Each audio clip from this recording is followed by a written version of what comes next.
ఇంద్రధనస్సు 7 వరాలు ఈరోజు ప్రకటిస్తున్నా. భవిష్యత్తులో కూడా మీకు అండగా ఉంటా. ఒకటి, అందరికీ దివ్యాంగులందరికీ ఉచిత ప్రయాణ సౌకర్యం ఏర్పాటు చేస్తున్నాం. మీలో కూడా ఆత్మవిశ్వాసం పెంచడానికి అన్ని స్థానిక సంస్థల్లో మీరు గెలిస్తే ఒకరుంటారు. ఒకవేళ గెలవలేకపోతే ఎక్సెఫ్షియోగా ప్రతి ఒక్క బాడీలో మిమ్మల్ని పెట్టే బాధ్యత తీసుకొస్తాం. మూడోది, దివ్యాంగులకు ఆర్థిక సబ్సిడీ పునరుద్ధరణ. ఎస్సీ, ఎస్టీ, బీసీ, మైనారిటీకి ఇచ్చినట్టే మీకు కూడా ఈ కార్యక్రమాన్ని పునరుద్ధరిస్తాం. దీనికి ఒక 19 కోట్లు అవుతుంది. పర్వాలేదు, మీకు అండగా నేను ఉంటానని చెప్పి మీకు తెలియజేస్తున్నా. క్రీడల్లో పూర్తి స్థాయి భాగస్వామ్యం.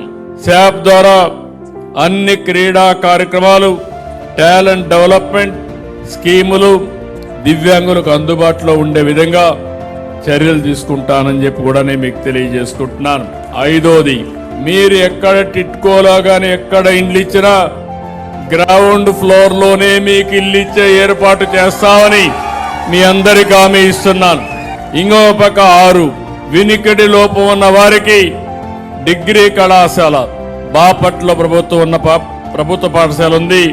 జూనియర్ కాలేజీతో పాటు వినికిడి లోపం ఉన్న విద్యార్థుల కోసం ప్రత్యేక డిగ్రీ కాలేజ్ ఏర్పాటు చేస్తాం. ఇంకొక పక్క రెసిడెన్షియల్ విద్యార్థులకి పెన్షన్ మీరు ఎక్కడుంటే అక్కడే డిస్ట్రిబ్యూట్ చేసే ఏర్పాటు, కాలేజీలో ఉంటే కాలేజీలో, హాస్టల్లో ఉంటే హాస్టల్లో మీ పెన్షన్ ఇచ్చే ఏర్పాటు చేస్తామని చెప్పి కూడా నేను మీకు తెలియజేస్తున్నా.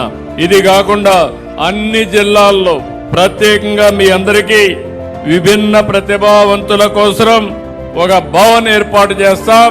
పేరు కూడా విభిన్న ప్రతిభావంతుల భవన్ గా పెట్టి మీరు అక్కడ ఏ కార్యక్రమం చేయాలన్నా చేసేట్టుగా చేస్తామని చెప్పి కూడా నేను మీకు తెలియజేస్తున్నా.